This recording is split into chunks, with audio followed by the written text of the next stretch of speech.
व्हायला लागले तर माझी मुलगी आली, तो पण प्रसंग बंद झाला.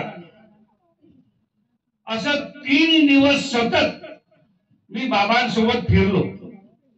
गाडीमध्ये जागा नसल्यामुळे माझ्या 2 व्हीलर मी समोर, बाबांची गाडी मागे, 5 जण गाडी मागे. वेळेनं असा घात केला. तो घात म्हणताना त्याला निमित्ताला कारण झालं. एलोडोनचा रस्ता, विमानतळाचा रस्ता तुम्हाला मालूम आहे की तंदुरुस्त पूर्ण सिमेंट रोड. बाबांची गाडी 10 फुटावर मागे, माझी 2 व्हीलर समोर.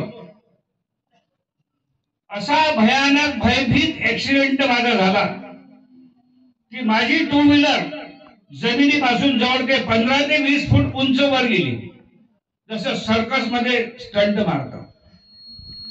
15 ते 20 फूट गाडी वर गेल्यानंतर तिथून ते गाडी दिवस खाली पडली तर गाडी समोरच्या चाकावर आली. चाकात हवा फुल असल्यामुळे ती आणखी तिथून विवत झाली आणि समोरून एक येणारा होता हिरो होंडावाला, त्याला मारून पुन्हा तिसरी जण गाडीनं रोडच्या बाजूला घेतली तर मी गवतात पडतो. तोपर्यंत माझ्या हातात स्टेरिंग, डोक्यात हेल्मेट, ते हल्लं नाही. त्या परिस्थितीत गुरुजी आणि गाडीचे उपस्थित सर्व लोक होते. बाबा म्हणत श्री चक्रधर, श्री चक्रधर, श्री चक्रधर, श्री चक्रधर, बाबा असेच करत होते. बाबा गाडीच्या खाली उतरायला लागले. तिकून माझ्या एक हितचिंतक आला, त्याने माझा हात धरला, दणदण उठून उभं गाडीवर बसवलं. बाबांना म्हणे गाडीच्या खाली उतरू नका. तिथून त्यांनी 1 किलोमीटर गाडी समोर नेल्यानंतर गाडी उभी केली. बाबा म्हणे उतरा. बाबांनी विचारलं असं का? बाबा म्हणे हे माझ्या गावाची शिव आहे आणि हा ऍक्सिडेंट स्पॉट आहे, त्याच्या बाजूला 3 फुटाचं एक अन्य देवी देवतेचं मंदिर आहे.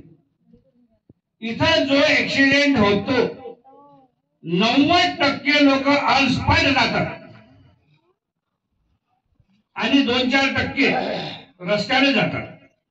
आणि काही असे जातात की ऍक्सिडेंट झाल्यानंतर बाजूला उभं करतो आपण, बसवतो. कोणी पाठीवर हात फिरते, कोणी तोंडावर हात फिरते, गाव काय झालं, कसं झालं. त्याला 2 घोट पाणी जर पाजलं, त्याने उलटी केली, विकेट पडली. म्हणून त्यानं तिथून 1 किलोमीटर मला दूर नेलं, वाचवलं.